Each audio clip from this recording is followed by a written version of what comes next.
Have you ever wondered what would happen if you dropped your phone in the nastiest mud imaginable? What if it was a folding phone? Would that be even worse? I certainly would assume so, and what better way to find out than to just do it? Since the Honor Magic V6 is rated IP68 and IP69K, giving it the highest durability rating of any foldable on the market, I figured it would be a perfect candidate for the test. And before I start, no, this video is not sponsored by Honor. The concept is pretty simple. Say it's a particularly rainy day and your phone falls into a nasty pile of mud. This would absolutely be a problem for lots of foldables because the gunk would get into the hinge and probably kill the thing. You almost certainly wouldn't get it this muddy or disgusting, but I figured let's just go the extra mile while we're taking a nice mud bath, shall we? While it's still nice and muddy, I wanted to make sure to check to see if everything still worked. Wiping away the mud so I could see things, I opened the hinge to a rather spine-tingling set of crunches. Listen to this.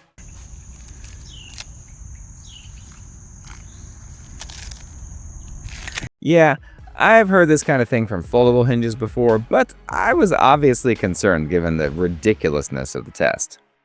Regardless, I pressed on and ensured both screens look and function just fine and the phone can fold and unfold without issue. Excellent. Test 1 passed. Now to rinse it off a bit, and the next part of the test involves putting it in the dishwasher to get an extra special cleaning. The IP69K certification means the phone can withstand high pressure and high temperature wash challenge, which sounds an awful lot like a dishwasher to me. Now, I've done this in the past with phones like the OnePlus 13, but never with the foldable. I never use heated dry or the extra high heat settings on my dishwasher, so I didn't use them this time either. I unfolded the phone and placed it on the top rack, closed the door, and hit start. Now to wait and hope things go well. Halfway through the cycle, I opened the dishwasher up to make sure the phone was still alive and everything seemed okay. Since there was room on the rack for another phone, I got some footage of the cycle running, but this never lasts very long since water eventually touches the stop button on the phone. After the full cycle ended, I nervously peered in and plucked the phone out.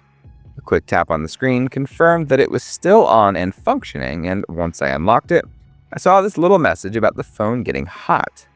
Makes sense since the dishwasher runs between 120 and 140 degrees Fahrenheit or 48 to 60 degrees Celsius. Other than me being a spaz here with my flicks, the phone functions perfectly.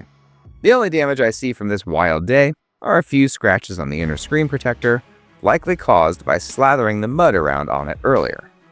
The hinge and all the edges look just fine to me, and the screen protectors on both inner and outer displays are in perfect condition, which actually was a surprise because I've seen some people have their screen protectors get peeled off after it gets exposed to really high heat. There are plenty of soap spots on all the glass surfaces, but a quick rub with a kitchen towel cleared those right up. Most of the crunching in the hinge is gone too, and every time I open and close it, the sound is reduced. By the time I started putting this video together, the phone looked and sounded brand new, except for those annoying little scratches on the inner screen protector. At least it's not permanent. I also checked through the camera lens just to make sure everything looked good. So I went through the ultra wide, then I switched to the main lens, then I switched to the telephoto lens, and that clears all three cameras in the back. So then we start off on the front camera, and then I checked the last camera on the inside when you unfold the phone, and they all look good, which is a fantastic sign of a properly watertight device. I don't see any moisture buildup or fogging on any of the lenses. So yeah, those IP68 and IP69K certifications are apparently no joke. This phone is the real deal, which lines up with my experience with it over the past few months. Kudos to Honor for making such a well-built device. If you enjoyed that video, please give it a like and subscribe, and don't forget to check out my Substack for detailed written posts if that's your thing. Thanks for watching, have a great rest of your day, and I'll see you in the next one.